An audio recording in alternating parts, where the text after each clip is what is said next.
Yeah, Bandeli L in the house. Aqua Gunner. Bitcoin ballin'. Bring it to you raw. Here we go. Here we go. Bitcoin ballin', gonna chat callin', what you need, baby, I got you. Bitcoin ballin', Aqua we all in. It's our time. No more sleeping. What's up, crypto fam? Happy Thursday. Happy Sin City Crypto Day. And happy welcome back to our live show. I'm one of your co-hosts, David. We are coming at you live from our studio in Sin City, Nevada with our Thursday live show. We're super excited to be here. Bitcoin is up. Robin is up. And we got both our producers in house. So we're super excited. Stoked. With that being said, quick disclaimer, nothing we say on this channel should be taken as financial advice, so please do your own research. And now I would like to send it over to my co-host, Big Rob. What's up? Hola! It's your boy, Big Rob, back in the house. Welcome, Sin City Crypto. If it's your first time checking us out, we are an entertainment-focused cryptocurrency channel where we take the old, the boring, the stale information, and we package it up in a fun and sexy way. Also, here at Sin City Crypto, we don't just do the live streams. We also do the deep dives. This the live stream, though. Check out the deep dives. And then, if you haven't had a chance to like the video yet, what the hell wrong with you? Yeah. If you ain't subscribed yet, what in the hell is wrong with you? And if you ain't got that notification bell checked, don't make me say it a third time. And how you feeling, David?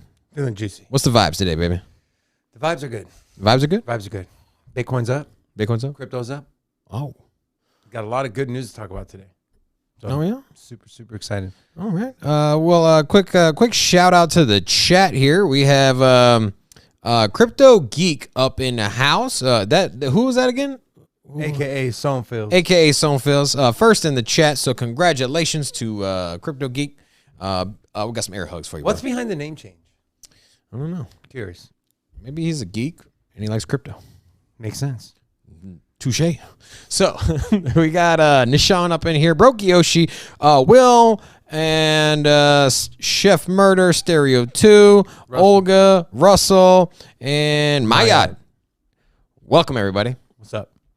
And now, Bitcoin's moving, baby. Bitcoin's moving. You know, we had to go back to the bullish thumbnail again, because we are past the days of fear and doubt and panic and blood in the streets. I don't know.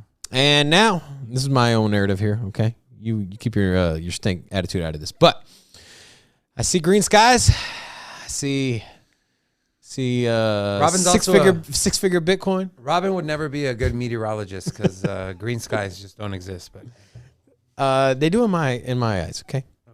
well, you need to get your eyes checked. All that video editing got your eyes all loose. Yeah, hey, we got Miss David up in here and AZ up in the house too. So What's up? how you feeling, David? You already asked me that. I already told you. Yeah, but I didn't actually pay attention to what your answer was. Okay. So I'm feeling good, man. Bitcoin, it crossed over. It got to 42.5. It's down to 41.8. But we'll let Robin handle that in his market overview segment. cool. Well, without further ado, let's get into the charts. And I also got an interesting perspective on what the hell going on up in the financial world. Why don't you go over that first? I will. Okay. Well, it away. we're going to glance at Bitcoin. So Bitcoin's sitting at $41,866.04. So where are we at? We were at 42,000 this morning. So a little bit of a pullback. We almost hit 43. So if you're taking a look here, we're this morning at 3 hours ago. We were at almost 43. So a little bit of a pullback from where we were, and correlation. Well, what do you know? Nasdaq is down 0.78%. So we're always like to take a look at where Nasdaq is.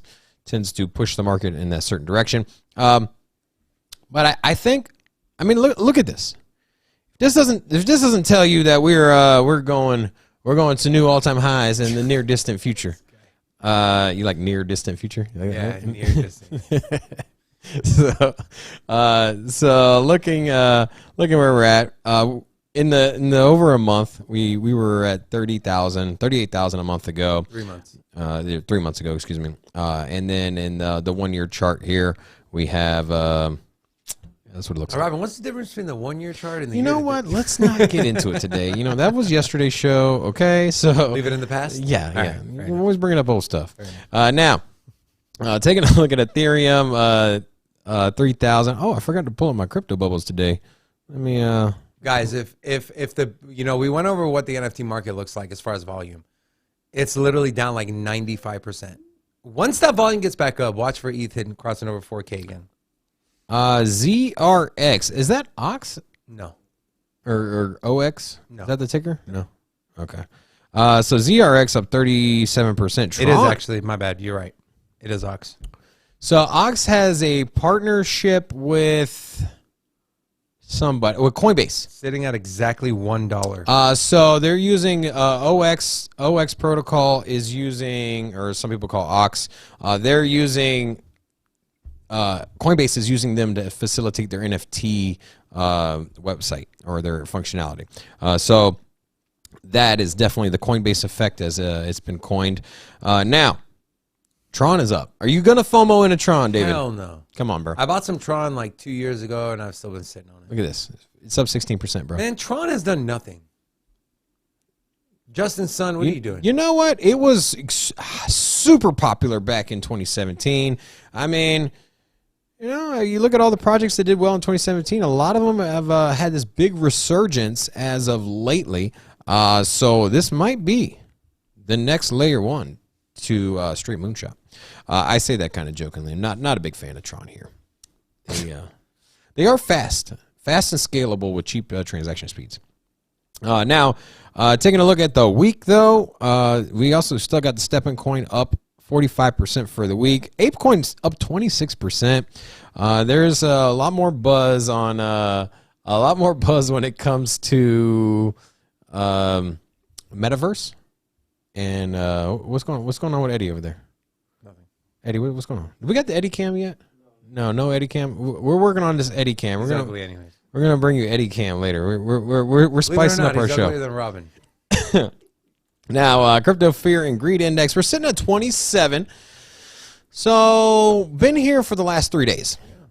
So there's still some indecision in the market. We are bullish on Bitcoin. As far as the short to distant future. And now the general consensus, the public, they're still a little weary. But I think there's enough institutional players getting into crypto, specifically Bitcoin. So I do think we're going to get higher numbers here, but for the most part, this week and month been sitting around this fear level, which is good. Great accumulation time. So when this has been in the fear zone, which is under 40, you've had great buying opportunities if you look at the statistics. So a lot of people are accumulating at 40,000. So great time to buy. Okay, I got something here for us. You ready? What you got? Some traditional market. Okay. All right. So here we got Biden announced a new slate of sanctions on Russia. No surprise there.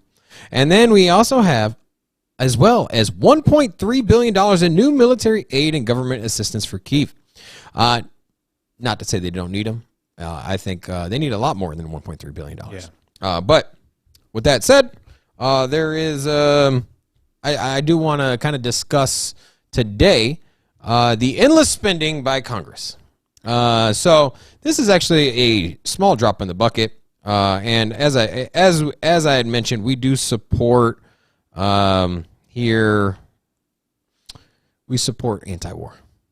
And so, do you support anti-war, David? What do you think I'm going to say? Do you support anti-war? No, I'm pro-war. You never know, okay, man. There are pro-war people. Anyways, so I don't want to discount. I don't want to discount the aid that Ukraine is receiving. But with that said, there has been a lot of spending. And how much spending? Okay, so here is 2021's revenue of the U.S. So this is how much money the U.S. made last year. $3.86 trillion. So this is our balance sheet here. We made $3 trillion. Okay. And then everyone's wondering, like, why do we got inflation? Why is inflation running rampant? It's a good question, right? It's everyone's like, well, it's the interest rate, right? Decent question. It's the interest rate. Well, it's more than just the interest rate. It's quantitative easing. If you're not familiar with quantitative easing, it's basically the injection of money into the corporate sector of America. Especially the lube that guides. So if Amazon and Bank of America and other companies are struggling or whatever, they got economic uncertainty, the U.S. has been like, hey, I'll buy some of your debt. And so they're injecting money or capital and also just straight up issuing out loans that don't need to be repaid, also just handing out cash. And so there's that. And then there's this endless spending. So we made $3 trillion, okay? We're going to round it up to 4. We'll be nice. U.S. made $4 trillion. Now, this is what happened in 2020. So this is where, so on average, we're making between $3 and $4 trillion a year. So in 2020, we do remember the economic stimulus package that got signed, $2.3 trillion. So that kicked off inflation. And then you had another $2 trillion stimulus. That one passed in March, or that one passed in, so that's actually the same one. Let's see. No, this one was March. So March was here for $2 trillion, and then they doubled down and went $2.3 trillion in December. And then they issued out more in 2021. This one, another $391 billion on the $1,400 stimulus check. And so as of, and this is just for the checks that they issued here. So in the fiscal year, which ended in September 30th, the federal budget deficit has, this one's the deficit, excuse me. So this is how all over the place. Yeah, that's because the government is all over the place. Okay. Fair enough. So, just to recap, we made $3.8 trillion. But if you were to take a look at if we were positive and negative, so if we had a balance sheet, if we were looking at our U.S. economy as though it was a business, the balance sheet was that we were in deficit, so we were negative $2.8 trillion. So we spent way more money last year than we did the year before. Now, it also says that this amount, this $2.8 trillion deficit, it's down 15% from the year before. So we're actually making progress. The year before, we were down even more. But this year, we've actually, our deficit, instead of it being over $3 trillion, it's only 2.8. And once again, I'll go back to the number. If we have a deficit of 2.8, go back. We made $3.8 trillion this year. So, kind of scary. What's up, brother? We got a couple new people in the chat. We got some new people in the chat? Yeah. Who we got in here? Terry K. Terry K? Have you guys seen Alex before? Alex has been here. All right, good. Well, Terry K's new to the chat. And then I think you got to pull your your microphone a little closer to you. Or scoot up a little bit, bro. He's too comfortable. I know, man. You're fired. All right, so we got Terry K up in here, and who else did you say? Alex has been here before. Alex, okay. So Terry. And Tyrone says we need strippers. Hola! And Tyrone says we need strippers. Okay. That's funny. So, anyways, I wanted to bring all that to the forefront for the simple fact that it's a growing problem. The inflation is getting out of control. And so we're in a space where we don't necessarily have inflation. There are certain crypto projects that are inflationary, but even the worst projects essentially aren't doubling or tripling their supply in the span of a year, right? Can you think of a single project, David, that the token supply doubled? The U.S. government. The U.S. dollar has, almost, not doubled, but 1.5x over the last, 18 months? Yeah. That's crazy, bro. That's insane. Yeah, 1.5x in the last, I think it was, 18 months. That's so, Terry is also the wife of Will. Oh, yeah? So Will brought his brother, he brought his wife. He's having like a family reunion in our chat. chat. Good man. Will, George, thank you. We love you. Right. So what do you think? Let me get your thoughts. So what do you think? I mean, you're not surprised by any of this, right? No. So basically, We knew the government didn't know how to run. They can't even run a business, let alone a government. So, and the proof is in the pudding. And I love pudding. So. All right, cool. So, yeah, now, so what do you think we're going to stop the spending? Do you think? I don't, look, you can't stop spending, right? They just raised the debt ceiling again. And I just don't trust them. I just don't trust them to make the right decisions. So they're going to keep printing money. Mm-hmm. They're going to try to raise interest rates to curtail inflation. And then we're going to go into recession. And then here we are. You think we're going to a recession this year? I don't know about this year, but I think in the next I couple think years. it's going to happen. What is it? The 2-year Treasury bond flipped the 10-year Treasury bond, right? Yeah. That's no bueno. Typically, that precedes. If that doesn't speak, just that if that doesn't like not make sense to you. So basically, you get a higher return on yield. You get a better interest return on a 2-year bond versus a 10-year bond. So like literally, it would make no sense for you to take out a bond that you cash out in 10 years versus a bond that you cash out in 2 years, where the 2 years pays out more than 10 years. So that's how broken our monetary system is now. Yeah. It is what it is. Yeah, I don't know. I don't see anybody fixing it. And You know what I'm curious? What's up? I'm curious what our guest thinks. Okay. Well, let's get her caught up. So we'll bring her in, and then we'll see what she thinks about it. Yeah. Cool. So it was in our title. Go ahead. So we have a very special guest with us. Emmy award-winning journalist and host of the Coin Stories podcast, Miss Natalie Brunell. Let's go ahead and bring her in. Natalie, how are you? Oh, hold on. Awesome. Good. So welcome to Sin City Crypto. We're super excited to have you. Thank you so much for your time. We know you're super busy. So we just wanted to thank you for joining our show. Yeah, thanks for having me. Looking forward to it. Of course. So I'm David. That's Robin. We briefly met at the conference, but you were so freaking busy. We're just like, all right, we'll talk to her when she comes on the show. So I want to kick this off. I want to go right away. So you took acting classes when you were younger. So why are we talking to you about Bitcoin and not watching you on the big screen?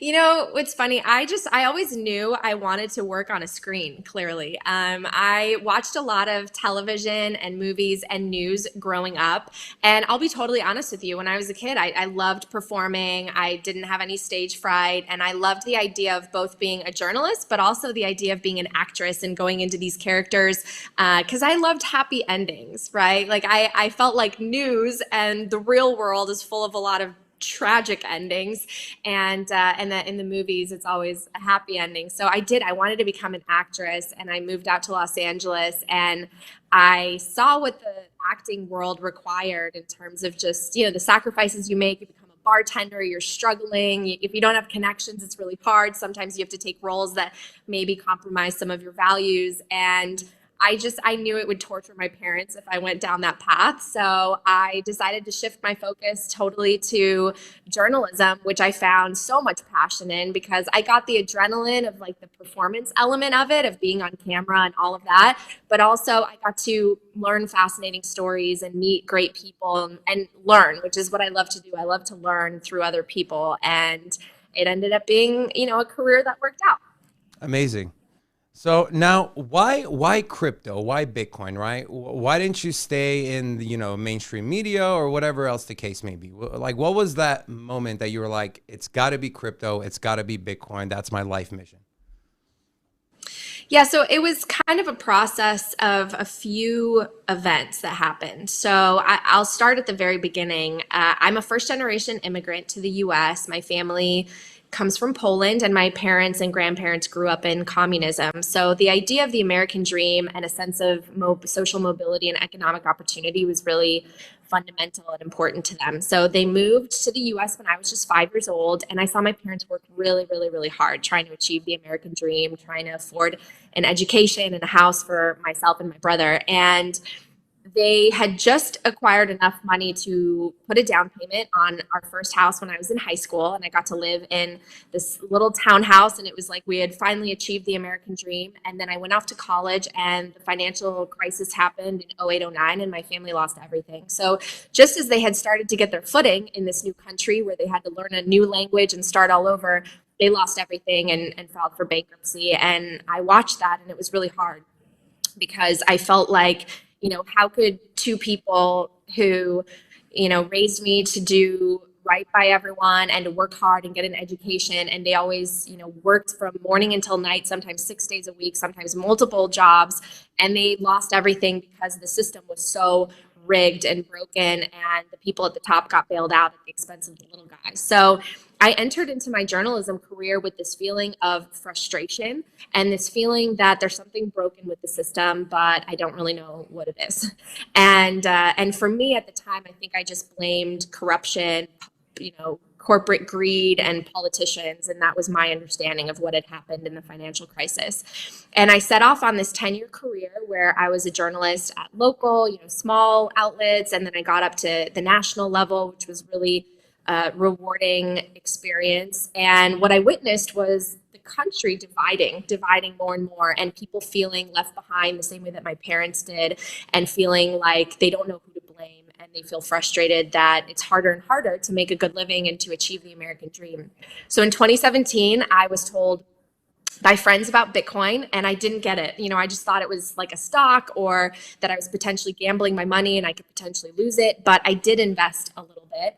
And then 2 years later, I had a mentor give me the book, The Bitcoin Standard, which is, considered like the Bible in this space.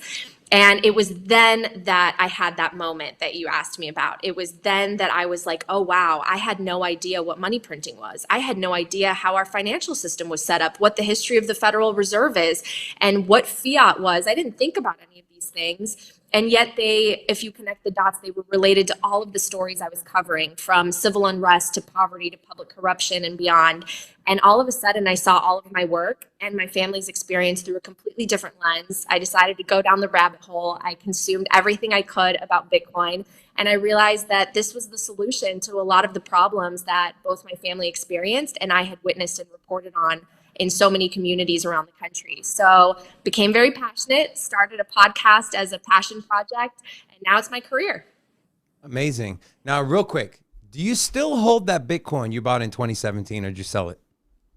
I've never sold any of my Bitcoin. Amazing. Natalie's a hodler. Fit right in. I think what you have addressed is what a lot of families, just basically middle class America, has been going through. And the sad thing is I don't think that really anybody, I don't think the majority of these people understand what's going on. So we opened up our segment today, and our show, we started off, I wanted to highlight basically what is happening with the monetary system. So we're generating essentially $3.8 trillion worth of revenue. That was last fiscal year. That's how much money we made. But yet every month you see another politician, proposing a new bill that acquires billions and billions of dollars. I mean, we see what happened with the economic stimulus, with all of the helicopter money in the form of stimulus checks that got handed out, and the inflation when you double the amount of money in circulation from by a factor of 2.5% over the course of from early 2020 to now, it's no surprise that we have the CPI, the Fed's quoted interest rate at was it 8.6%. So and then what scares me is the fact that we're entering into another election year. And what happens in election years? People want to hand out money so they can get that favorable vote and pass new regulations. And it seems like they're doing something progressive. And I think, as you mentioned, people are unaware of what these policies are doing to the monetary system, and they're slowly becoming poorer, or they're slowly losing their purchasing power, and their savings isn't worth as much, and they're just bleeding these people out slowly. And so what you're saying, I saw my own parents going through the same thing, basically making the same amount of money over the course of 20 years and essentially losing their purchasing power exponentially over the last 20 years. But anyways, that was my little rant there. But Robin likes to go on a lot of rants. I'm sure there was a question in there somewhere. He probably just lost his train of thought. But I do want to say, so we saw you running around over there at Bitcoin Miami. You were like all over the place. You did a phenomenal job. Amazing. Great job on all that. Tons of. Who was your favorite person you got to speak to down there? Was there anyone that really it reeled you in? Was there any like big standout conversation or personality you got to bump into? Oh man, I would say Michael Saylor and Senator Cynthia Lummis. Those were my two favorite. I had the chance to spend some time with them, and it was just it's always such an honor. And I really respect both of them and the work that they're doing. And I just also love, Bitcoin Twitter is full of so many amazing, great personalities and characters. And one thing that I really love about watching and listening to Michael Saylor and people like him is he's just so down the middle, direct, but thoughtful and cheerful. And he doesn't go on any attacks. And he's just very calm and measured and really compelling when it comes to talking about Bitcoin. Yeah. So one of the big takeaways I had from the conference was the exponential growth of what the Lightning Network became. So you had Jack Mallers with obviously Strike and basically showcasing the purchasing like the POS integration with the Lightning Network, both through Cash App and through all of the other options. But that was front and center. So for me, it was always this narrative when it comes to people when they talk about cryptocurrency, when they talk about it, specifically Bitcoin, about it being not scalable. There's always this narrative like, oh, you're never going to buy a cup of coffee with Bitcoin. That's always what people always say. Or you're not going to go buy groceries with Jack Bitcoin. literally did that. And literally boom, that all changed. And it, not saying that they unleashed the Lightning Network there, but it was front and center. And it was available for everybody. They had the garden out there. That was pretty cool, where you could use the Lightning Network to receive some free Bitcoin. But that was my biggest takeaway. You also had was it a BitPay, right? BitPay, yeah. BitPay had the Lightning Network. A lot of Lightning Network. I actually have something pulled up here, and I want to get your opinion, Natalie, because if not, Robin's just going to keep rambling on. So Morgan Stanley came out with a report stating that Bitcoin has reached an important milestone to be more widely used as a currency, saying that they're more practical with Lightning Network than debit cards. So do you kind of agree with that? Do you see in the near future Bitcoin being used more than, let's say, a debit card or a credit card? I definitely think that that's where the future is going. I'm not sure how long it's going to take. And certainly here in our country, I think that Bitcoin is primarily viewed as a store of value as opposed to a medium of exchange. But these different companies and innovators in the space, including, Strike and Jack Mallers and Cash App with Jack Dorsey, they are trying to implement Lightning, making it easy, making it fast, making it convenient, and honestly allowing people to use their fiat via the Lightning Network or in the future stable coins so that you don't even have to spend your Bitcoin, which is really exciting. And what I liked about what Jack Mallers said is just really explaining the financial system and the third parties that all take a chunk and all take a piece of the pie, which ends up hurting both the merchant and the person that's purchasing, right? They get a slice of it. And that doesn't have to be our future. We can rework this system that's pretty archaic at this point, and that has made a lot of these banks and financial institutions very wealthy at the expense of the small business owner and the consumer. So I'm really excited about it, and I think that this will evolve differently depending on where you are, where you live. Because here again, I think a lot of people want to save their Bitcoin, they want to keep it, they want to hodl it. And then in other parts of the world, like I've been to El Salvador and I've talked to people who are working in developing nations, they need it actively as a medium of exchange. They need it as a currency. And so I feel like both will kind of interplay and intersect at one point when we all go on the Bitcoin standard. But I'm really bullish on all of it. Okay, now what are your thoughts on, a lot of people throw the word recession around, right? They talk about the 2-year flipping the 10-year as far as the U.S. Treasury bonds. Do you think we're headed into a recession? And if so, what kind of impact will that have on Bitcoin, in your opinion, in the short and in the long term?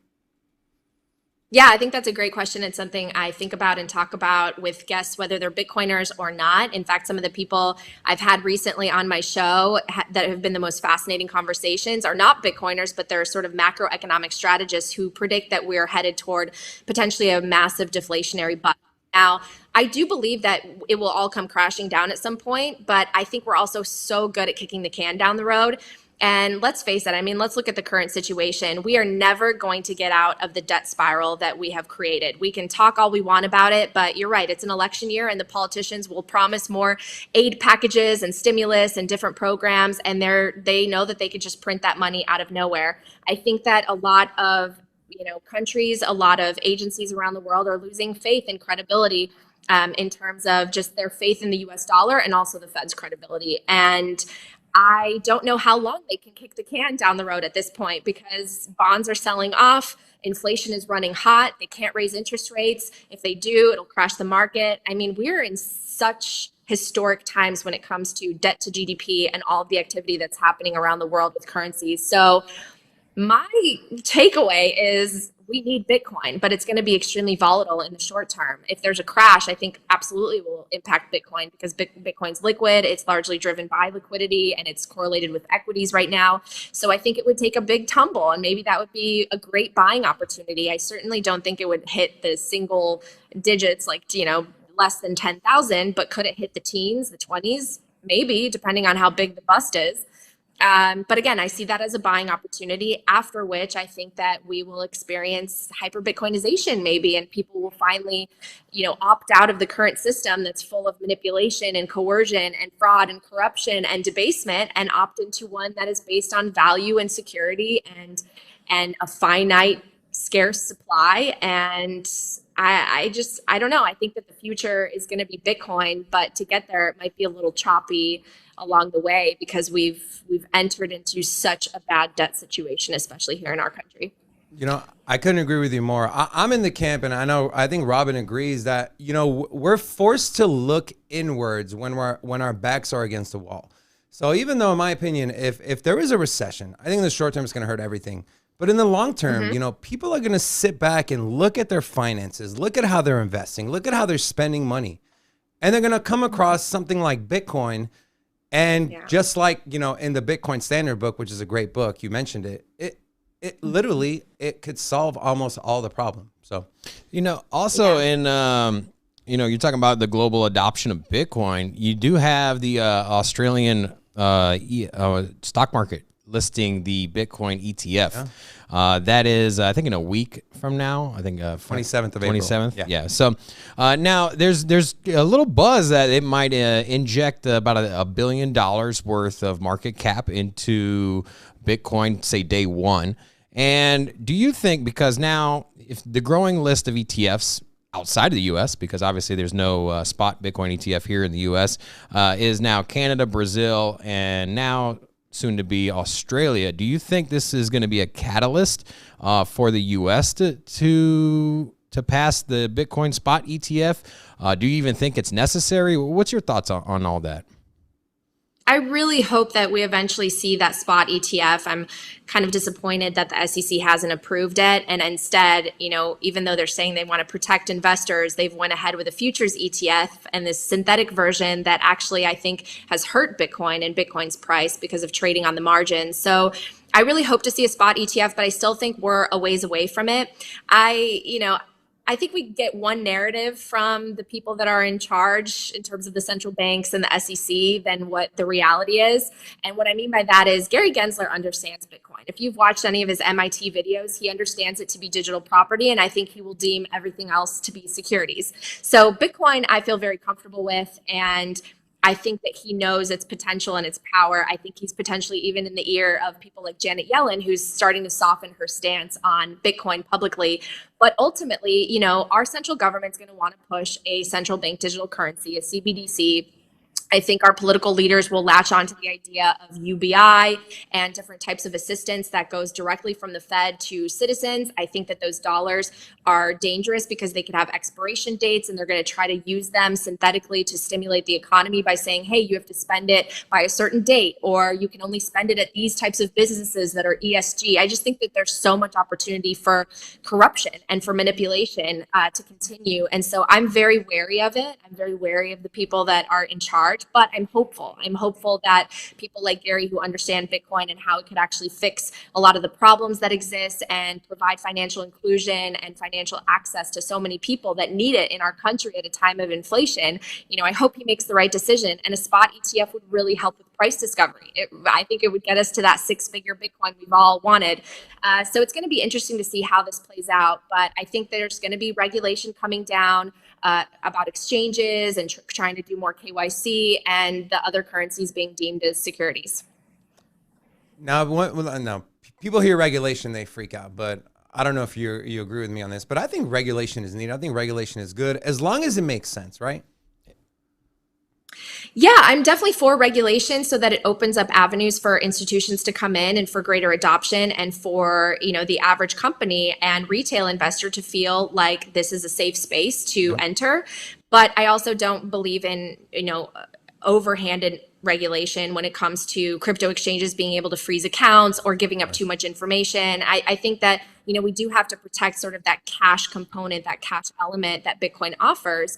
And I really don't want to see, the government try to take control of these exchanges and try to control or manipulate this industry at all. Same.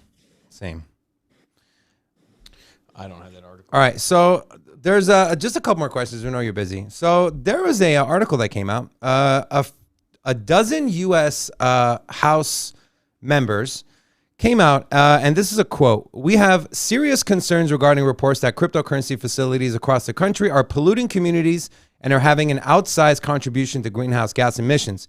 People living near crypto mining facilities are already suffering the effects of air, water, and noise pollution from the facilities." And it goes on to say, a single Bitcoin transaction could power the average U.S. household for a month. According to estimates by researchers, Bitcoin produces annually carbon emissions comparable to Greece. Who made that article? Dude, it's from CoinDesk. It's 12 representatives. I'm not going to say what party affiliation they are because I don't think that really matters. But what's your take on this? Like, Bitcoin's bad for the environment narrative. Like, just real quick. Like, what's your take? It's FUD. It's got to be FUD. That's where. Do you think it's FUD? I do, yeah. And there are so many great minds in this space, including Nick Carter and Lynn Alden, who put out a lot of articles and publications about the reality of the energy consumption, which is, the truth is, Bitcoin uses less than 0.1% of all the energy in the world, and it drives renewable energy and innovation in terms of the green energy space. So I think that these narratives are misinformed and probably the result of people who benefit from the system the way that it is. And I would ask people to follow the money and to really take the time to understand Bitcoin, because we've gotten really bogged down by this ESG narrative, which, if you really dig into the science and if you dig into energy consumption and production and electricity, you realize that a lot of that information is misguided or just flat out lies. And we've pushed aside nuclear power, which could potentially be so beneficial when it comes to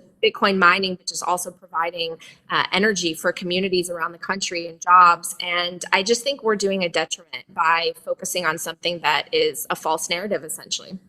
I agree. You can spin anything to be a positive or a negative narrative.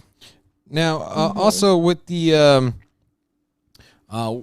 with kind of the mining thing, I'm in agreement. It's definitely. They spin the narrative. They're trying to point the finger at Bitcoin when it comes to environmental concerns. Nobody points the finger at aviation industry. And anyways, a lot of blame to go around. But I was discussing with somebody about the hash rate and kind of how the hash rate has been essentially exponentially growing, kind of more or less correlated with the price.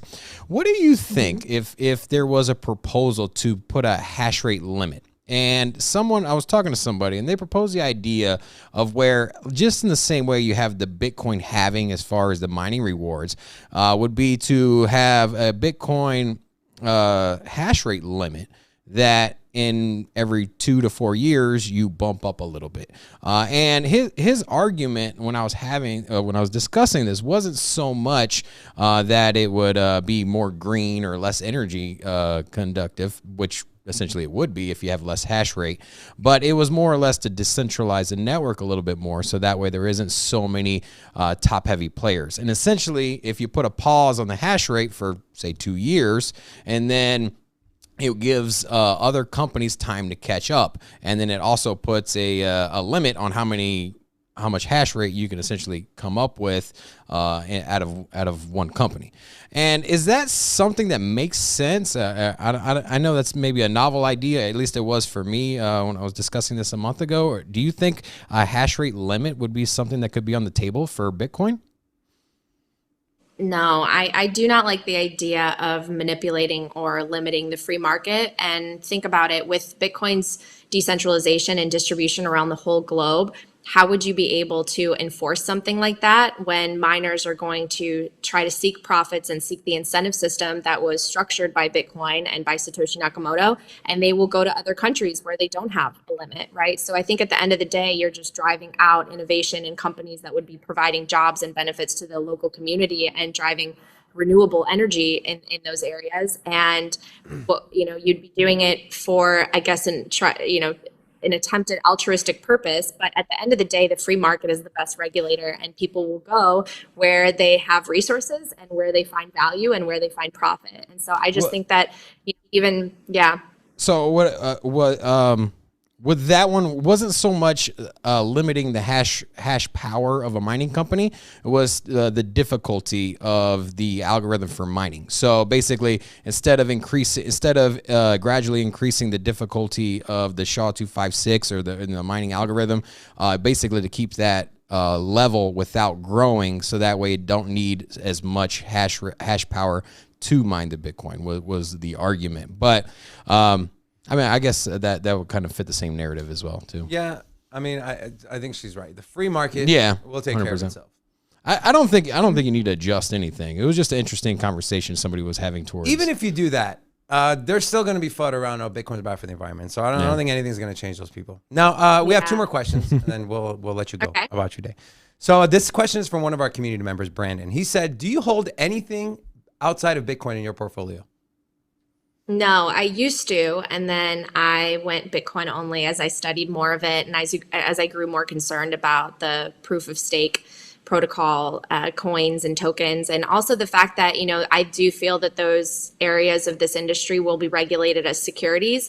I think some companies will be successful and other companies will go to zero, and I don't want to be sitting there trying to guess and time the market. I'd rather just put my savings and put the money that I work really hard for into a form of hard money that can't be debased and can't be confiscated. So I see true value in Bitcoin as a form of money and property, whereas I see the others as essentially investing in tech stocks or different companies, some of which will succeed and others will fail. So you don't have any money in Dojo on Mars, is what you're saying. All right, and one more question, we'll let you go. Okay, this is a fun one. So you're locked in a room with Peter Schiff and Elizabeth Warren. Who are you flipping first? Who am I flipping? Yeah, who are you turning pro Bitcoin first, pro crypto first? Well, both of them are just such adamant detractors of Bitcoin, and I don't know why. I would say that Peter's probably actually going to be easier because he loves being around Bitcoiners. He flies on their planes, and I think he likes being the villain in this space. So I feel like think he does it on purpose, right? He said on my show both that he wishes he bought Bitcoin, and he said that if people are making money, getting their income in Satoshis and transacting in Satoshis, that he will admit he's wrong. So he has already admitted that potentially he'll be turned. Whereas Elizabeth Warren, man, she is just such a tough cookie to crack, and it's been really frustrating to see her in the congressional hearings, cut people off, not hear their arguments, not allow the community to really sit down and educate her in a thoughtful way. It's really frustrating because financial inclusivity is one of the main things that, drives Bitcoin adoption. And yet, even though that's important to her voters, she seems very closed off to learning about it. So I think she'd be the more difficult one to flip.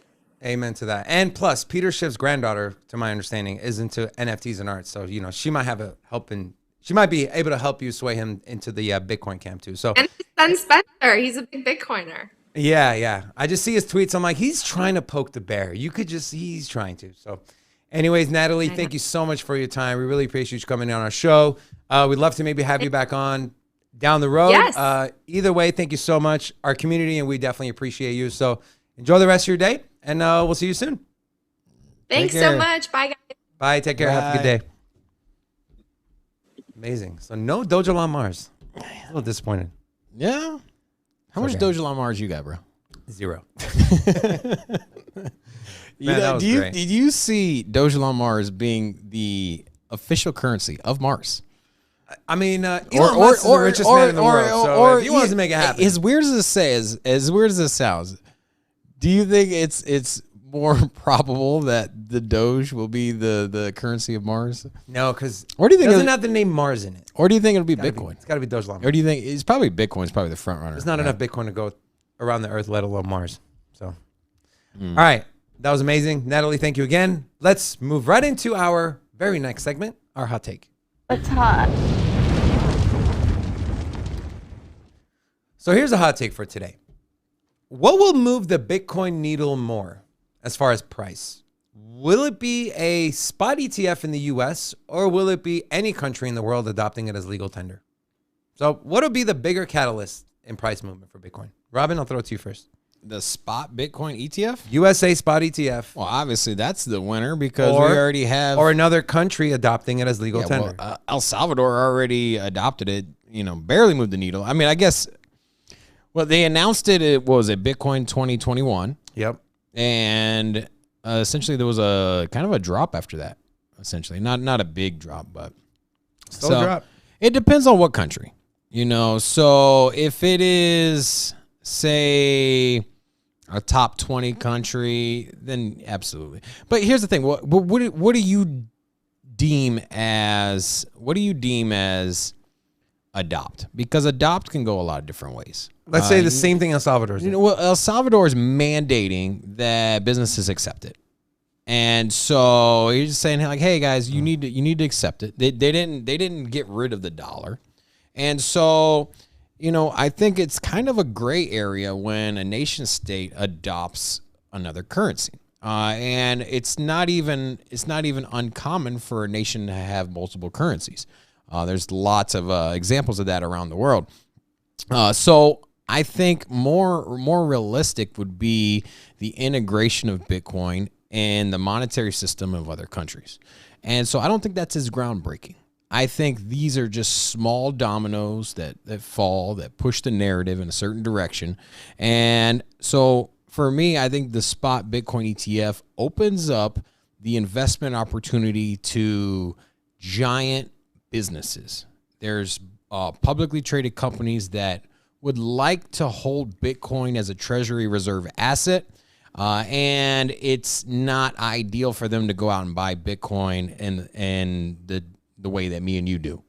You have lots of different roadblocks. You're not going to have any problems with regulation because essentially MicroStrategy as an example, they just buy it and they hold it. But the thing is if you're Apple, like who custodies it? Where do you keep it? Who's got the keys to it? Where how often do you buy? There's a lot of things. You gotta go and make a deal with Coinbase. With Coinbase's institutional account. Yeah, and so it's not as easy as say calling up your financial division and basically being like, hey guys, let's move some of our money on hand, our treasury reserve asset. Let's hedge that and pick up 5% Bitcoin. I think that's going to be natural. And that's something that people can readily do, easily do. It's transparent and there's no security issues. I mean, there is obviously a little bit of volatility, but essentially you're not taking on any risk as far as impermanent loss.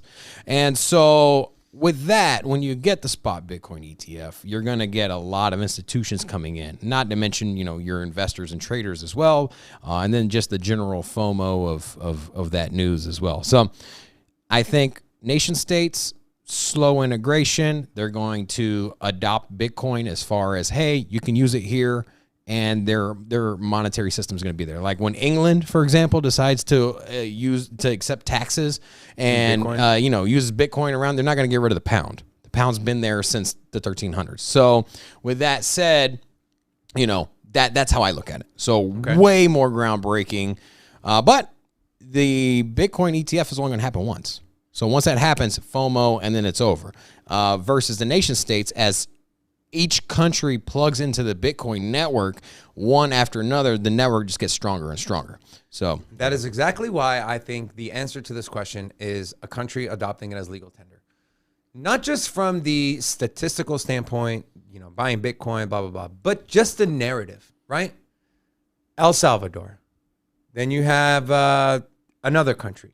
And then after that, you'll just start seeing a trickle in. So not only will it be the catalyst for the price in the short term, but moving forward, it'll be the catalyst to make Bitcoin into what it should be. It's hot in here, huh? Hell yeah, it's hot in here. Into what it should be, which is a world reserve currency, a currency that should be adopted by every single country in this world. And so just from that standpoint, I think, let's say Brazil comes out and says Bitcoin across the entire country of Brazil will be accepted as legal tender. The largest economy in South America comes out and makes that announcement. What do you think, not just the people in Brazil, but what do you think the people across the world are going to do? The narrative, how that's going to change. And so immediately, it's going to make news everywhere, not just in the US, not just in Brazil, but in Africa, in South Africa, in Europe, in freaking Antarctica, if there's anyone living there. So as far as catalysts for Bitcoin, they're both going to be amazing. I think they're both going to happen eventually. And I do think we'll see another country adopt it before we see, I don't know, actually. It's 50-50 to me now as far as what we'll see first, a spot ETF or another country adopting it. But as far as the biggest catalyst, everything Rob said is right, but in my personal opinion, the answer is another country adopting it as legal tender. And my bet would be an easy one, like Brazil. They already have a spot ETF. Obviously, their country, their national currency is getting obliterated, and they look at their neighbors up north, El Salvador, like damn, so that's what I got. But here's the thing. What country is going to get rid of their own currency? No one's going to get rid of their own currency. But here's the thing: you can use Bitcoin. So when you say it adopts, are they forcing their companies to use it? It's like, hey guys, you can pay with whatever you want in either our national currency. No, but here's the Bitcoin. thing: when you say you can pay, essentially, then that El Salvador, but another country. There you go. So basically, they're forcing every business to take Bitcoin. Yes. You don't think that's kind of you don't think that can be authoritarian? Sure.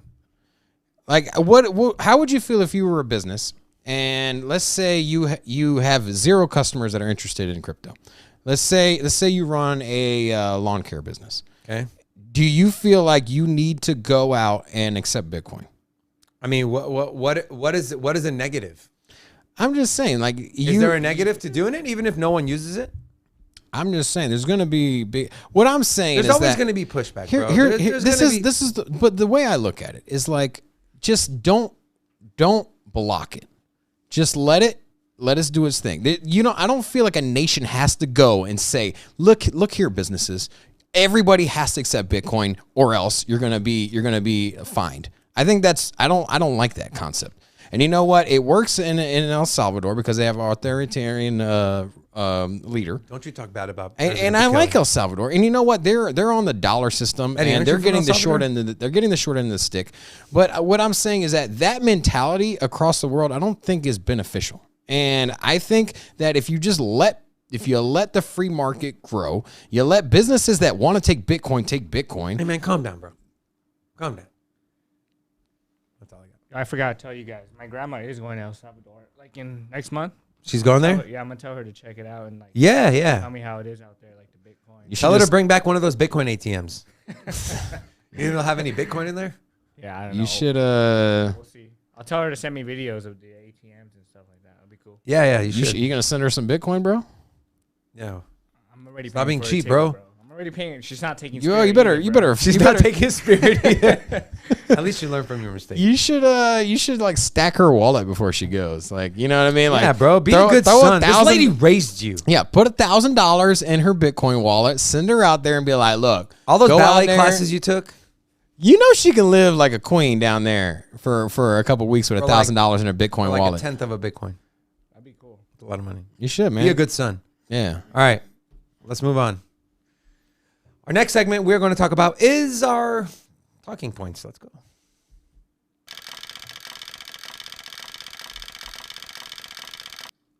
All right. So that's German banking giant Commerzbank applies for a crypto license. I'm a man of many accents. So I took thespian classes back when I was what you doing, bro? Took thespian classes back when I was in high school. So I learned a lot of accents. So if there's an accent you want to hear, let me know and I'll think about it. So anyways, Commerzbank applies for a crypto license. One of the largest banking institutions in Germany has confirmed that it applied for a local crypto license earlier this year, marking the first time a major bank has made a move toward cryptocurrencies in the country. Now I have some notes here. Commerzbank, and it went away. They're the second largest bank in Germany with over $500 billion in assets under management. Now, that might not seem like a lot compared to what we have here in the U.S., but for Germany, it's huge. If approved, it would be authorized to offer exchange services along with custody and protection of crypto assets. Now, remember, this is a bank. This is not a Coinbase. This is not a Binance. So if this gets passed and they get approved the license, they're essentially going to be able to be like a Coinbase. They're going to be able to custody your crypto, and they're going to be able to protect your crypto assets. So this is great. The lower barrier to entry for new people coming into crypto. So what I mean by that is if I'm brand new and I don't have to go open an account at Coinbase and I already have a bank account and I can just go to my bank and buy crypto from it and just hold my crypto in the same place I hold my fiat currency, that will just speed up a mass adoption so fast that you won't know what hit you. Also, some stats about Commerzbank. They serve over 18 million customers and 70,000 institutional clients, and the cryptocurrency offering will reportedly target its institutional client base. So it's always how it works. They start with institutions, then they go to retail. Robin, what are your thoughts? This is a repetitive. Just keeps happening. Every bank, starts with smaller banks, larger banks, and it's just the new norm. And my question to you, my question to Bank of America is when are they getting into? So let me ask you this: do you agree with me though that this breaks the barrier to entry and lowers it?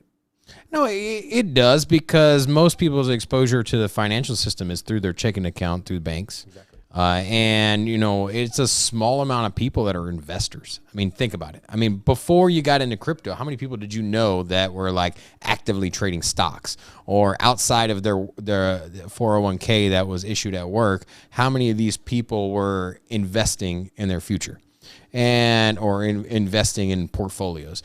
Not a lot of people, at least not in my circles. What about you? Did you have a lot of friends growing up that were investing? No. Okay, so basically, the general public's exposure to finances, to investment opportunities, to their future, to their wealth, all pretty much comes from the banking system for the general population. And so if you want to have the adoption of cryptocurrency and you want this to become more than just, our viewers and us and, the population that we have now in crypto, and you want it to go mainstream, I think you got to start with the banks. So Fair enough.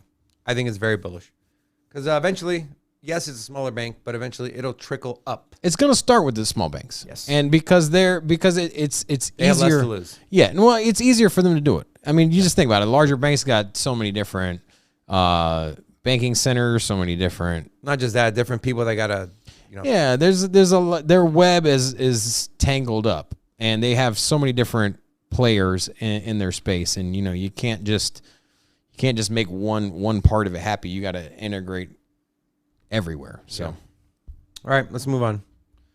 U.S. unleashes new sanctions against Russian oligarchs, bank, and crypto miner BitRiver. The U.S. Department of the Treasury is targeting companies, oligarchs, and Bitcoin miners operating in Russia for the first time ever as the country's conflict on Ukraine enters its third month. Treasury Undersecretary for Terrorism and Financial Intelligence, Brian Nelson, said, Treasury has the authority and will pursue those who dodge, seek to evade, or aid in the evasion of UN sanctions against Russia as they contribute to Russian President Vladimir Putin's barbaric war of choice. And Russia is the world's third largest Bitcoin mining destination. So, Robin, do you think, well, first, let me get your opinion on this. Sanctions against Bitcoin miners, mining companies in Russia. Is this going to work? I mean, it depends on what your goal is. You want to shut them down? It doesn't work like that. You basically, if you want to mine Bitcoin, all you got to do is plug into the internet. Now, what happens when you try to move your Bitcoin? That's a different story. You try to put your Bitcoin onto an exchange and sell it, and your sanction or your company's sanctioned. You might run into some roadblocks there, but it's not going to stop you from. You can't stop somebody from mining Bitcoin. If you got access to the internet and you got the ASICs, cut off access. Oh yeah, we're talking about another country doing it, but yeah. Yeah, literally, there's nothing. You can't stop somebody from mining. The company, what was the name of it was the third largest or something, right? BitRiver. BitRiver. Yeah, So BitRiver's a huge player. It's going to be difficult for them to sell their Bitcoin, would be my assumption, right? Like, I mean, that's what you. But assume. that is with probably U.S. traded exchanges.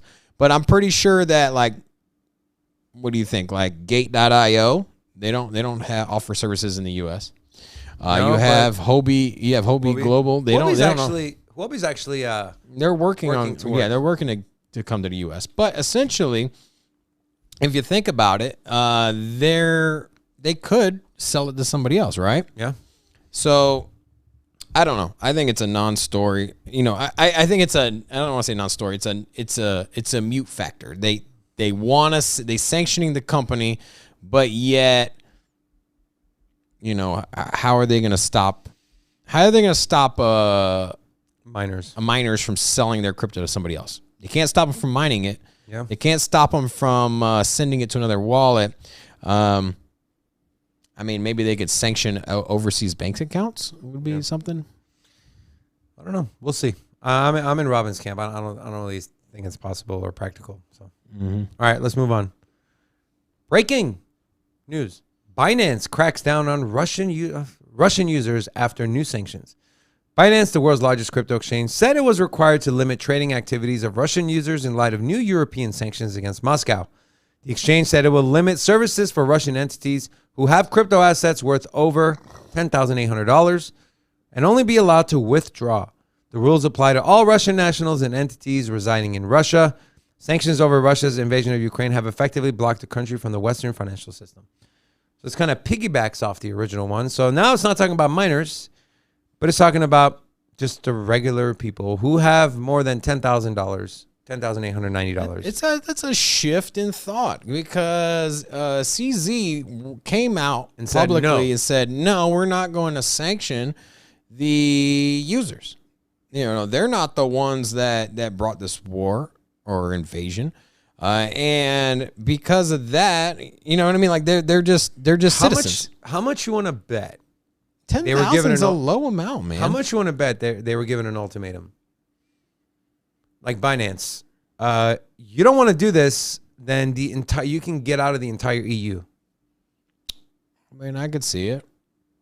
Because like you said, why else? Probably likely. Why else would they flip flop? Probably likely. Yeah, they got some pressure from the government. 100%. So, and I think you're gonna see more and more. Why are they sanctioning transactions of $10,000? No, not transactions of $10,000. Or what is it? Who Russian entities who have crypto assets worth over $10,000. That's what I'm saying. Like, that's ridiculous, bro. So if you have an account and your Coinbase like, account has who's $11,000, gonna make money trading and hodling $1,000? You know what I mean? Like, okay. I don't want to talk about people's finances here, but I'm just saying that a lot of people have a lot more than $10,000, and they're just regular people. I'll just put it that way, right? I can name maybe I have a privileged circle, but I can name a lot of people that have over $10,000 in crypto that essentially all they're doing is looking out for themselves. You know what I mean? They're investing, and they're just trying to make a future for themselves financially, and they happen to have over $10,000. And now you're sanctioning them as though they're allies and assets to the Russian government's war machine. Like, they're not. They're not the ones that are responsible for this. It's just now, if you would have said like, people that hold over $1 million, that's a different story. But $10,000, that's a little ridiculous, man. Yeah. Because what if you just decide, hey, you know what? I don't want to keep, because the Russian ruble is falling fast. I don't want to keep exponentially. my money. I don't want to keep my money in said fiat. So I decide to pull it out of my savings account, and I'd rather hold it in Bitcoin. And now you're going to punish that person for taking that off. It's kind of BS, bro. Yeah. I mean, I understand the theory behind it. I don't agree with it. I understand the theory. Say that word again? But the theory should be $1 million or $10 million. Like these people that have $15,000 or $12,000 in crypto, they are not funding this invasion. Can you say theory like you did again? Theory. That's not how you said it. Theory? That's not how you said Theory? it. Theory. Hell. Like your voice deflection changed. Ooh, yeah. Anyways, guys, we're at 12 away from opening up the club, giving out some free BTC. All right. So let's move on. Coinbase and NFTs. Coinbase announces beta version of NFT marketplace with social engagement. A lot of people are saying this looks like Instagram, but for an NFT marketplace. Crypto exchange Coinbase NFT marketplace has moved into beta more than 6 months after the company announced it planned to open a waitlist for the site. Crypto exchange said beta testers for Coinbase NFT would be able to create online profiles as well as buy and sell NFTs. The Coinbase vice president of product and ecosystem, Sunchun Saxena, turning into Robin over here, Sunshun Saxena, hinted the design of the marketplace would be a cross between a social media platform and other NFT places like OpenSea. According to Saxena, the platform will have opportunities for engagement between users as well as creators. Coinbase NFT will allow users to follow profiles of creators and others, comment on artwork, and monitor a personalized feed to discover new NFTs based on engagement and purchases. According to the executive, the staff is, quote, not in the business of judging what's right, what's wrong, as long as it's legal. Huh. So do you like the idea of essentially, because Facebook is going to do this, or Meta, they already talked about doing this, an NFT marketplace. So I feel like Coinbase just said, F you, we beat you to the punch. Or do you agree, Robin? Well, I mean, this isn't even the first time somebody's put basically a bridge of your NFT to social media. And it's just a large company that's doing it. And so what was your question? So do you think that Coinbase was like, Meta's doing this, so we're going to beat them to the punch? Or do you think it's just a natural evolution? I mean, where do your NFTs go? You buy an NFT. What do you do with your NFT? You buy your NFT and then you put it as your profile pic, right? Sometimes. Your most expensive NFT, where does it go? It goes to your profile pic. And so when it goes to your profile pic, it goes to your social media. So obviously you purchase, and that's where it generally goes. Now, if you have a portfolio, obviously you're not going to put them all over there. But generally speaking, if you have your most expensive or your rarest one or the one you're most proud of, generally goes to your social media account anyways. So obviously that's a transition. So obviously that is an integration that NFT platforms are going to have. Why wouldn't you do that? Well, OpenSea doesn't. OpenSea is not the best platform. OpenSea is literally a centralized exchange that lets you buy and sell NFTs. They're not user friendly. They're not for the people. They're not even a. You like OpenSea? Not really. There you go. That's your answer. I'm excited for Coinbase Marketplace though. I think it's So gonna be great. yeah, I mean, Plus, one of the projects me and Eddie have minted will be featured on Coinbase Marketplace. now Crypto Coinbase has pretty high fees for their transactions. Do you Well, think they're going to have high fees when it comes to NFTs? I think the minting and stuff is going to be done off network. No, but if you buy a NFT through OpenSea, you pay them 2.5%. No, it depends. That's yes, 2.5%. So there you go. That's the fee. Now, do you agree that Coinbase is? But there's also a creator fee too. Yeah, but that's tied into the metadata of the smart contract. So, but there's a baseline fee to use OpenSea. Yes. And what I'm saying is that Coinbase essentially has pretty high fees for their crypto transactions. Yes. Do you think they'll have high fees when it comes to NFTs? Now, think- they're going to have zero fees to launch. So they're not charging you any fees. And that's obviously to grow their user base initially. Yes. I think the answer is no. You think they're will going to be cheaper? Yes. Yes. So you think they're going to already charge more fees for transactions but less fees for NFTs?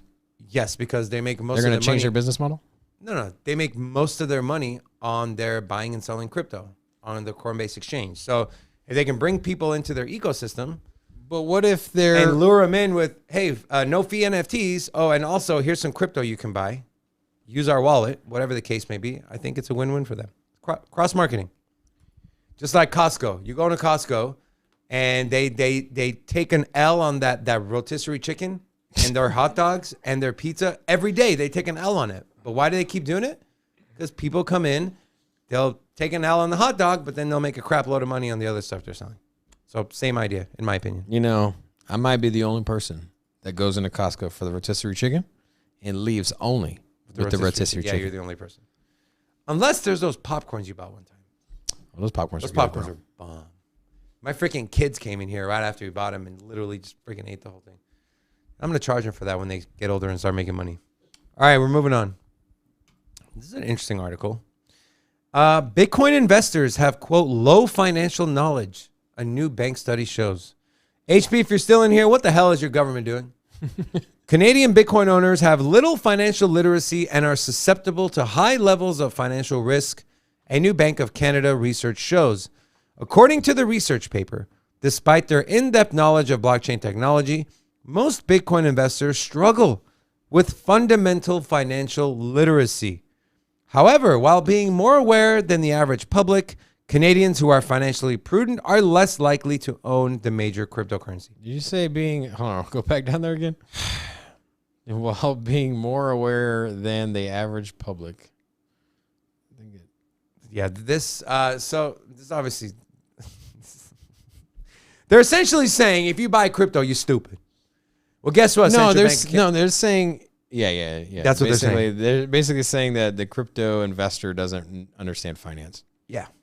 You know what? Maybe know what? Maybe the people that run the finance are the ones that don't understand finance because they're the ones that keep inflating and destroying the economy. Yeah, maybe you don't understand financial literacy, you illiterate. Because I'll tell you what, man, there's a Morons. lot of clarity when it comes to Bitcoin. There's a lot of clarity when it comes to cryptocurrency. There's all, it's all transparent. There's my opinion. And if you want, here's the thing: how long would it take you 5 to minutes. understand how Bitcoin works? I mean, from top to bottom. to bottom? Like you did some research. There's always like this whole 100 hours or something, right? Like this is what people 3 say. months. Anyway, so to truly understand 3 months. how long do you think it would take to truly understand how Americans' monetary system works? I'm talking about the Fed, the interest rates, the bonds, the stock market, the how money moves between the SWIFT payment network, how debt is accumulated, how you calculate the interest rate, the money printing. Like, bro, you could spend your entire life trying to figure that crap out. You still would probably be 10% of what you need to know to truly understand it. And so that right there, maybe they should have just not interviewed or question crypto people. Maybe they should just ask the entire public. Maybe they should ask people that work in the Canadian Wall Street. Do you understand finances? And probably all of them would be like, nah. Yeah. I don't know what the hell is going on. I just buy when this thing goes up. Green and good, I sell when it red goes bad. down. There you go. So This is such a I such a dumb narrative. Like, what's funny to me is this bank put in time and resources to come up with this study. Morons. All right, let's not spend any more time on this. We got big Google news. huh? Google has officially entered crypto. Don't bash Google because Oh, hell no. they run YouTube. YouTube owns Google, I know. Yeah. Or Google owns YouTube. Aptos Lab strikes first cloud partnership deal with Google. Blockchain startup Aptos Lab has partnered with Google Cloud in a move that will allow companies and developers to build more easily on its network. It is the first time that Google has opted to support Layer 1. So Google, round of applause. Through this deal, Aptos hopes to provide scalable, secure, and sustainable infrastructure for builders. It said on Thursday in a news release shared exclusively with The Block. The Layer 1 has a big tech pedigree, having been founded by former Meta employees. They're talking about the Aptos. The technology is based on the DM network, which the company's founders worked on while at Facebook. Through the Google Cloud collaboration, anyone can power a node on the Aptos network in less than 15 minutes. So it's the rebranded DM essentially, yeah, essentially. on Google. Essentially. Hey, this piece of turd smells, so let's spray some Febreze on it and then put it back on the... That's literally what they did. It's like getting a gift you didn't like and then like re-gifting it to someone else. You know what's funny is that whole experiment was funny, man. You had what was it? Mark Zuckerberg sitting in front of Congress answering all kinds of questions about how the what the hell they're doing with this DM thing. They're like, hold Congress, on, what you're the hell, creating your Rose? own currency in your publicly traded company, like. And then he just rolled that back and was like, nah, we playing around, man. We ain't doing that. Yeah. Psych. It's like, gotcha. Dave Chappelle. So, you got anything else to add to this one No. before I move on? No? All right. Last article we talk about Simplify files with SEC for Bitcoin Strategy Risk Managed Income ETF. I feel like they're just coming up with these fancy names. In a Wednesday filing, Simplify applied with the SEC for an investment vehicle based on a Bitcoin futures strategy, an income strategy, and an option overlay strategy. So a lot of strategies. The Bitcoin Strategy Risk Managed Income ETF, to be listed under the ticker MAXI, that's funny, on NASDAQ, is a series of exchange-traded funds, ETFs, from the asset management company. The fund will indirectly invest in Bitcoin using crypto futures and, as a part of its income strategy, holds short-term U.S. Treasury securities and ETFs that invest in Treasury securities. For its option overlay strategy, Simplify said it would purchase exchange-traded protective put options, which protect you to the downside, and write exchange-traded call options, which helps you capture some of the upside on Bitcoin futures and all related ETFs. Here, let me read these couple quotes here. I was debating on if I should read them or not. The core option overlay is a strategic exposure meant to partially hedge against Bitcoin futures declines and express convictions about price run-ups or about a specific Bitcoin-linked ETF price movement. If the price of Bitcoin goes up, the fund's returns may underperform Bitcoin because the advisor will buy back the written call options at a likely higher price. If the price of Bitcoin goes down, the fund's returns may fall less than Bitcoin because the advisor will sell the put options at a likely higher price. So, you're essentially bringing in options, which are essentially an insurance contract to protect you from too much downside risk, too much upside risk. So, Rob, what do you think? There's a lot of these going around nowadays. Yeah, I feel like This one seems to be leveraging more futures than anything else. Well, it is. You have to leverage futures. You can't leverage anything else. No. Well, there's a lot of ETFs that are in like mining companies. Also, they'll just like cherry pick other companies that have exposure to Bitcoin, like Tesla, MicroStrategy, things of that nature. Yeah. So, I don't know. I think this is all just kind of gimmicky. Don't you? It kind of feels a little gimmicky, Yeah, right? like I said, they're just looking. I mean, even the name Maxi is kind of gimmicky, right? They're looking for any way to essentially capitalize on the hot term ETF, right? Can't do a spot. So you have an income risk management option strategy, income ETF, futures ETF. So say that 3 times fast. All right, we're done with our talking points. We are now moving on to our very last segment of our show, the market analysis.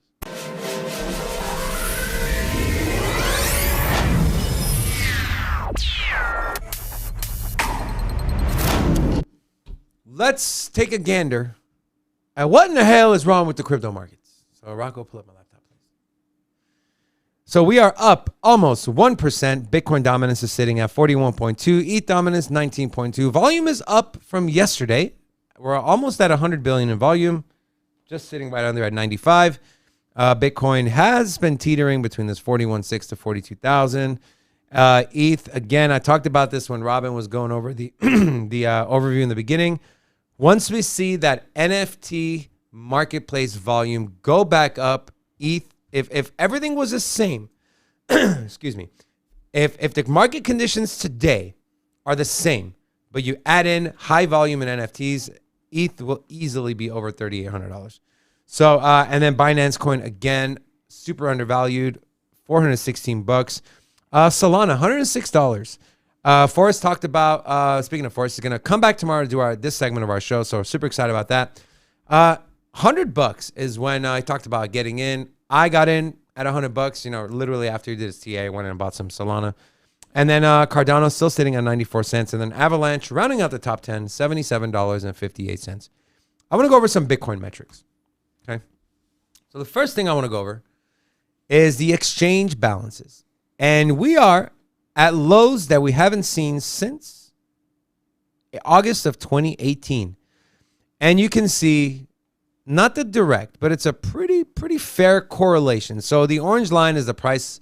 Sorry, the orange line is the exchange of the balance, exchange of Bitcoin, balance of Bitcoin on exchanges, excuse me. And the white line is the price of Bitcoin. So as the balance declines, price tends to go up. So we are at almost 4-year lows. There is less than 2.5 million Bitcoin that's liquid on exchanges currently. At the height over the same span, we were sitting over 3.14 million Bitcoin. So extremely bullish. Next metric I want to talk about is options put to call ratio open interest. So again, options are essentially a contract to trade the underlying stock, in this case, Bitcoin. If you have, if there's more call options, it's typically bullish. Put options, you're essentially betting that the price of Bitcoin is going to go down. And right now we're sitting at 0.52. So there is 52% more on the put side. We did break above 40K. So people are just scared. They think it's a fake out. But yeah, that's that. So we're almost split down the middle on put to call. And then the last one I want to talk about. So I have 3 lines plotted. The orange line is Bitcoin wallet addresses with a balance equal to or more than 1/10 of 1 Bitcoin. So 0.1.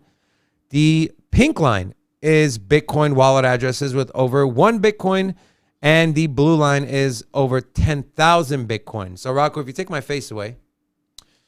So this is since the inception of Bitcoin.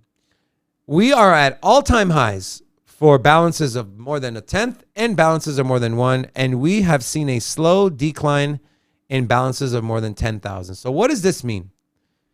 More Bitcoin is being dispersed evenly.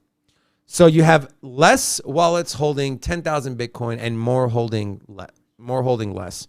So in this case, less is more. So whales, the opposite of whales are shrimps, people that accumulate Bitcoin in tenths or hundredths of Bitcoin. And those numbers are going up. So this is very, very bullish.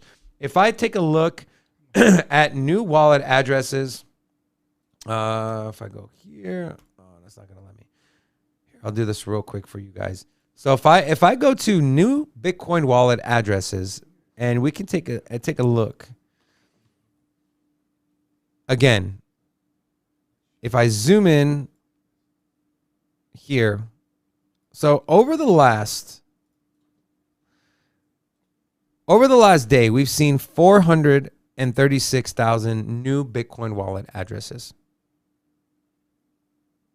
So this is great news. All right, now let's look at some TA. So again, Bitcoin 1-day chart, massive bear flag. When are we going to break out of it? Who knows? Maybe we don't break out of it. But looking at the individual candles, you can tell over the last 2 days, there's been so much indecision in the market. And what we're forming here, and there's still about 5 hours left, this latest green candle, that's called a gravestone doji. And that typically signals a bearish trend or a bearish reversal coming. Here's a question. What's that? So it just seems like we're bouncing in this channel. Here, zoom out a little bit. Now, I know you keep saying breakout, but I mean, do you think that we could just keep bouncing in this channel for, say, 3-4 months or something? No. And then, or you think a breakout is due no matter what? You're not going to see a channel go all the way out to freaking August. Like, I mean, it doesn't happen. It can. That's what I'm saying. It's just not practical. But if the channel were to go out to August, I mean, what are the price targets there? If the channel were to go out to August, yeah. So at the higher end, you're looking right. If we were to extrapolate this line here, at the higher end, you're looking at this 53,000, and then on the lower end, you're looking at about 46,000. I mean, I think that's pretty realistic, man. I mean, no, it's not realistic at all. You don't think it's realistic that it'll just keep trading this channel? I mean, bro, you're talking about 8 months of being in a pattern. That's literally what happened in the last between 2019 and 2020. They literally traded in a channel for an entire year. But this is not just a channel. It's a pattern. It's a bear flag pattern. And now you can channel for, years. And in those channels, you have micro patterns and you have macro patterns. If you go out on a macro scale, possible. But this is the 1 day. But the thing is, I keep seeing this chart, and everybody keeps saying we're going to get a breakout here. We just keep bouncing and keep moving to the right. And so, well, look, we've been 1, 2, 3 times we've touched this. Essentially 4. The other one quite didn't get there. No, you can't count this one. This one was at 44.9. It should have been at 46,000. It got pretty close to it. Yeah. Here's the thing, though. Eventually, as we get close to this level of resistance, as we get close to this level of support, there's going to be a big push. One of these times, when it touches those levels, there's going to be a big push that's either going to... There's going to be a big push... Eddie's over here. Mind your business, bro. There's going to be a big push that'll either catapult it to the upside or to the downside. So, and it'll happen at those levels. What do you think? What do you think, Eddie? You think it's gonna channel, or you think it's gonna break out to August? It's gonna channel. See? He knows nothing about charts or green good.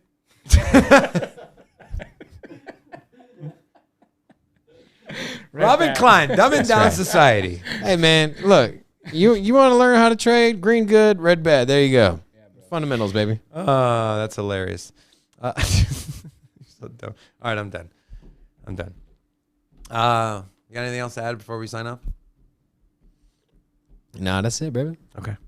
All right. Big thank you again to Natalie Brunell for joining our show. We left links to her social media, to her YouTube, and to her Coin Stories podcast on Apple Podcasts. Make sure you go check that out. Super, super smart. Big voice in the Bitcoin space. So, Natalie, thank you again. On behalf of myself, Robin, Useless Eddie, and Rocco, I want to thank you guys for joining our live stream. Hit the outro music, baby. We'll see you tomorrow. We have Forrest from Crypto Stackers doing our market analysis segment. So if you want entry points, exit points, where the market's headed, make sure you come back tomorrow. We love you guys. Enjoy the rest of your day. Peace.